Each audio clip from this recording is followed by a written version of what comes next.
Assalamualaikum warahmatullahi wabarakatuh. Selamat datang kembali di channel saya. Hari ini saya Adinsa Ramadan, mahasiswa PPG PAI Batch 2 UIN Malang, kelas PAI 10K2. Akan membagikan pengalaman dan pengetahuan saya tentang metode pembelajaran yang efektif, yaitu Project Based Learning. Dalam video ini saya akan menjelaskan apa itu Project Based Learning, bagaimana cara menerapkannya, dan apa saja kelebihan dan kekurangannya.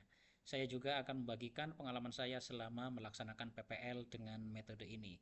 Jadi jangan lewatkan video ini. Saya harap video ini dapat membantu dan memberikan inspirasi bagi teman-teman semua. Terima kasih telah menonton dan jangan lupa like, komen, dan subscribe channel ini untuk mendapatkan update video terbaru. Wassalamualaikum warahmatullahi wabarakatuh. Check it out. Selamat pagi anak-anak. Pagi. Bagaimana kabar kalian? Baik. Apa pelajaran kita hari ini? Kapal.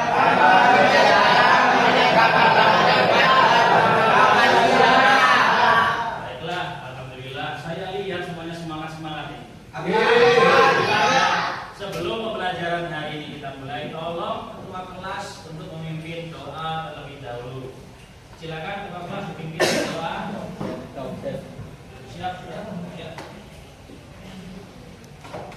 Duduk, ya, gerak. Berdoa mulai.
Waalaikumsalam warahmatullahi wabarakatuh.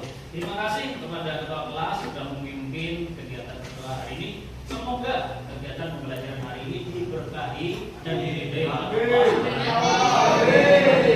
Baiklah anak-anak, seperti yang kalian lihat di papan tulis ini, saya sudah menampilkan slide bahwasanya kegiatan belajar hari ini di Mapel PAI adalah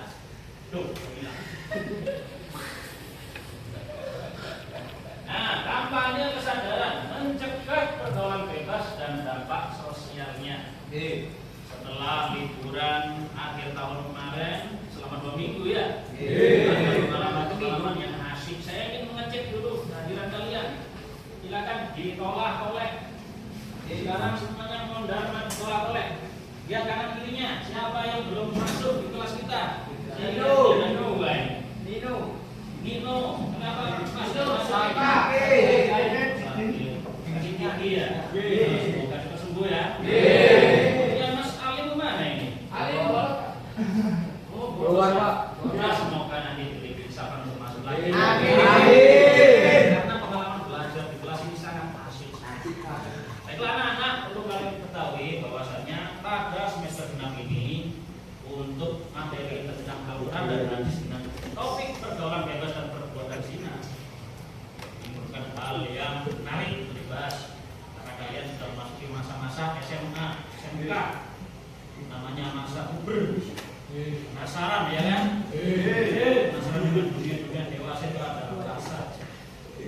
tapi ingat dalam konteks kalian nggak boleh terjerumus ke pergaulan bebas dan perbuatan sih. Tujuan pembelajaran hari ini adalah yang pertama, memahami konsep pergaulan bebas dan dampaknya. Kalian harus paham. Yang kedua, merancang kampanye kesadaran yang efektif. Yang ketiga, menganalisis dampak sosial pada individu dan masyarakat. Yang terakhir, mengembangkan solusi kreatif berbasis proyek. Nah, kalian bingung, kenapa proyek? Karena metode yang akan Pak Adin gunakan pada hari ini adalah PJBL. PJBL itu apa? Project Based Learning. Yang mana pada hari ini itu berbeda dengan hari-hari biasanya. Kalau metode pembelajaran yang lain di kurikulum merdeka itu ada yang PBL, ada yang diferensiasi. Pak Adin hari ini menggunakan Project Based Learning, di mana kita akan membuat proyek untuk memenuhi tujuan pembelajaran kita. Nah, saya sampaikan lagi di sini tujuan pembelajaran. Oke, silakan semua mengamati tujuan pembelajaran. Saya kasih waktu 1 menit dari sekarang. Baiklah anak-anak, waktu untuk memperhatikan tujuan pembelajaran sudah habis. Sudah paham ya tujuan pembelajaran hari ini? Kalau begitu selanjutnya Pak Adin akan melangkah ke tahap berikutnya, yaitu sebelum kalian membuat proyek, itu kalian penasaran apa sih yang dimaksud dengan pergaulan bebas. Jadi menjelaskan sedikit aja sebagai pemantik bagi kalian. Cek ono merasa penasaran biar nyambung dengan topik yang kita bahas hari ini. Yang pertama, pengertian pergaulan bebas. Yang pertama adalah perilaku yang melewati batas norma sosial dan agama. Tentu contohnya seperti apa? Siapa yang bisa memberikan contoh? Ayo Mas Rafa, berikan contoh satu aja pergaulan bebas yang melewati batas itu bagaimana? Minum minuman keras. Minum minuman keras. Ayo Mas, apalagi selain minuman keras? Judi. Oh ya, seks bebas. Betul. Karena kalian penasaran hal itu ya. Karena itu melanggar norma susila dan norma agama. Kemudian yang kedua, apa sih tujuan pergaulan bebas? Adalah interaksi tanpa batasan nilai dan berat, di mana hubungan kedua antara manusia ini sudah tidak normal lagi, tidak sehat, bahkan sangat berbahaya. Tiga, tindakan yang bertentangan dengan adat istiadat. Kalau di kampung kan biasanya kita kalau normal itu kalau bertemu dengan lawan jenis adalah Assalamualaikum, betul Mas. Tapi zaman sekarang yang pergaulannya bebas, ada yang swiwit ya, ada yang melecehkan, ada begal, seperti itu. Kalian sudah tahu itu viral, apalagi di kota Mojokerto, di kabupaten Mojokerto ini berbahaya. Seperti ini harus diberantas. Kemudian pelanggaran terhadap nilai-nilai keturunan. Karena kita adalah orang timur, kita bukan orang barat, maka kita harus berperilaku bernorma susila sesuai dengan budaya kita. Dan dalam Al-Quran sudah dijelaskan dalam Quran surah Al-Isra. Silakan baca bersama-sama artinya. 1, 2, 3. Dan janganlah kamu mendekati zina. Zina itu suatu perbuatan keji dan suatu hal yang buruk. Oh, bisa tahu kalian betapa kejinya, betapa luar biasanya bahaya zina. Karena dalam Al-Quran sudah diberitahu bahwasanya zina adalah hal yang buruk. Selanjutnya, agar kalian tahu apa efek, apa hukum Islam dalam menyikapi perbuatan zina. Ayo dibaca Quran surah An-Nur ayat 2. 1, 2,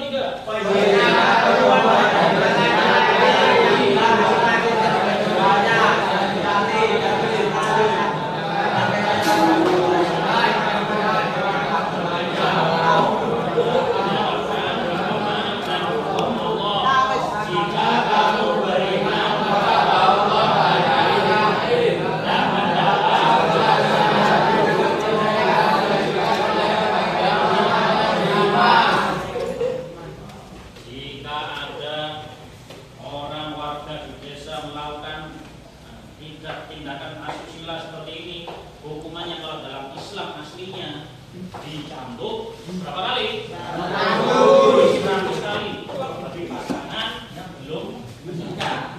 Kalau sudah menikah, lebih berat lagi. Kira sedangkan Allah sudah menggambarkan secara detail bagaimana cara hukumannya. Yang pertama, wis dihukum 100 kali. Juga nggak boleh kita sebagai masyarakat nggak boleh memiliki rasa belas kasihan, nggak boleh. Kasihan sekali mas itu melakukan perbuatan itu kemudian dihukum, tidak boleh.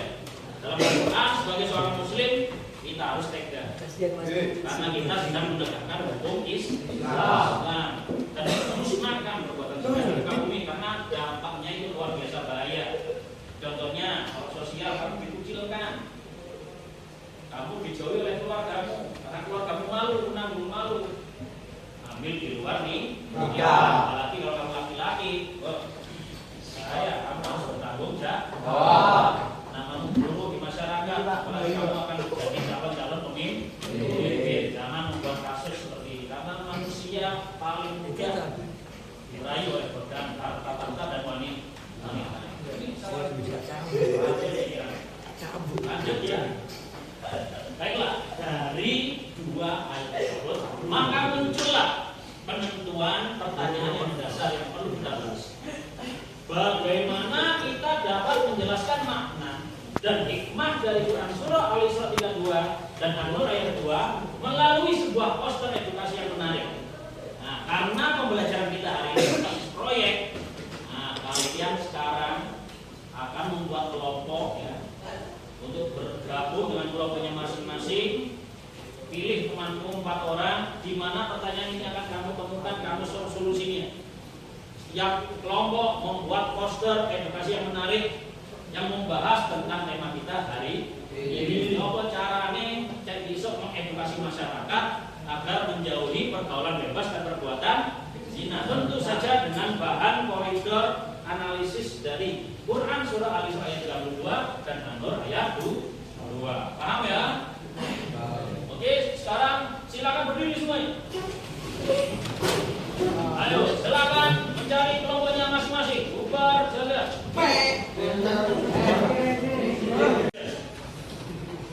Baiklah anak, apakah kalian sudah membentuk kelompok masing-masing? Ya. Kenapa kok tidak saya atur? Karena dalam proyek ini saya ingin kalian itu bebas memilih teman yang cocok diajak bekerja sama dalam proyek ini. Yang penting perhatikan berikut ini ya. Pada hari ini kalian semua akan membuat poster yang mana setiap kelompok itu terdiri dari 3 sampai 4 anak. Pak, kalau saya ada kelompoknya 5 anak, bagaimana? Boleh atau tidak? Ya, boleh. Kemudian setiap kelompok akan membuat satu poster yang mencakup penjelasan singkat tentang makna ayat, minimal 1 hikmah atau pelajaran yang dapat diambil, dan juga jangan lupa biar menarik dikasih ilustrasi atau gambar sederhana yang cocok dengan tema. Gambarnya anak muda, laki-laki dan perempuan sedang bersama itu boleh. Ilustrasinya yang sederhana, tapi pokoknya sopan, tidak senonoh, bukan yang senonoh ya. Oke, selanjutnya perhatikan dalam setiap kelompok semuanya harus berfungsi. Mereka memiliki tugas masing-masing. Dari 5 atau 4 anak itu ada yang menjadi ketua. Nah, tugasnya ketua apa? Penentu topik. Jadi topik itu jadi dibuat apa tidak tergantung ketua. Anggota harus nurut sama ketua. Kemudian anggota yang kedua sebagai penyusun konten. Boleh di sini mencari bahan yang akan dimasukkan ke dalam poster tersebut. Yang ketiga, kalau ada orang kreatif, tugasmu adalah menjadi desainer visual yang menggambar, atau kalau kamu menggunakan digital, menggunakan HP, nah desain dengan kanvamu, gunakan insting desainmu yang kreatif itu. Kemudian yang terakhir, yang mahir untuk ngobrol di kelas, dia nanti akan menjadi presenter yang akan menjelaskan ketika presentasi. Oke, sekarang untuk penelitiannya, untuk penelitian saya kasih waktu 15 menit. Pembagian tugasnya cukup 5 menit saja. Siap ya? Siap. Menyusun konten dan membahas topik apa aja yang ditulis, saya kasih waktu 15 menit. Oke, mari kita mulai dari saudara. selamat mengerjakan. Kalau ada kendala silakan tanya ke Pak Adit ya. Iya, anak-anak ini sudah mulai.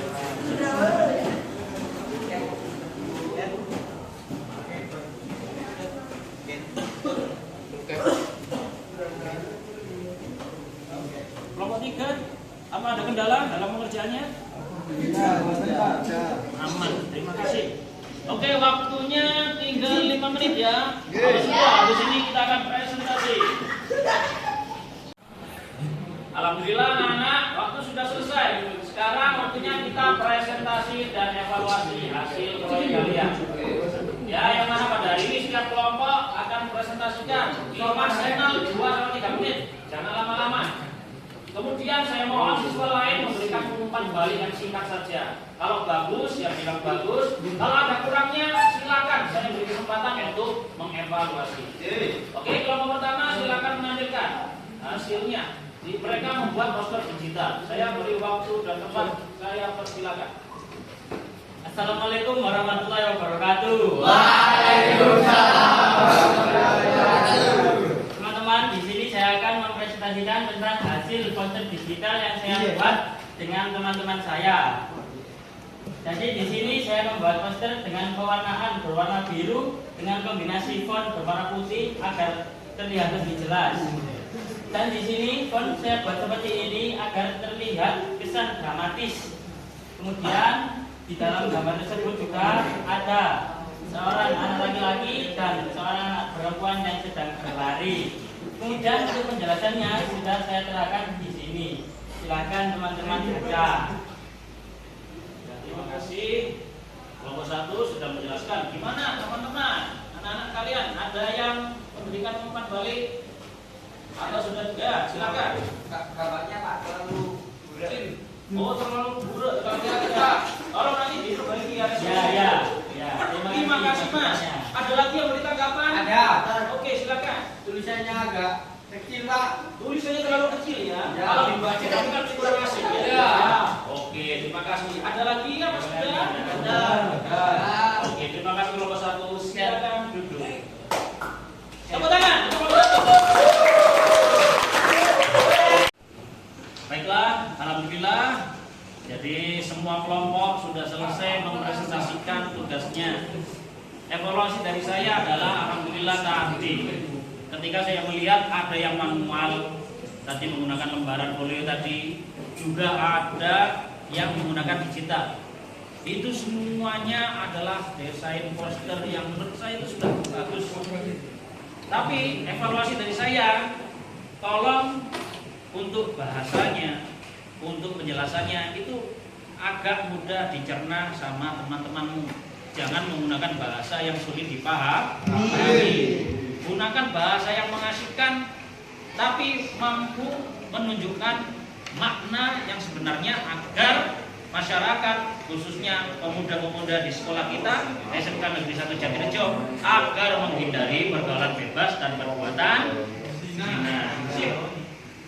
Jangan lupa nanti Pak Adin akan menjelaskan.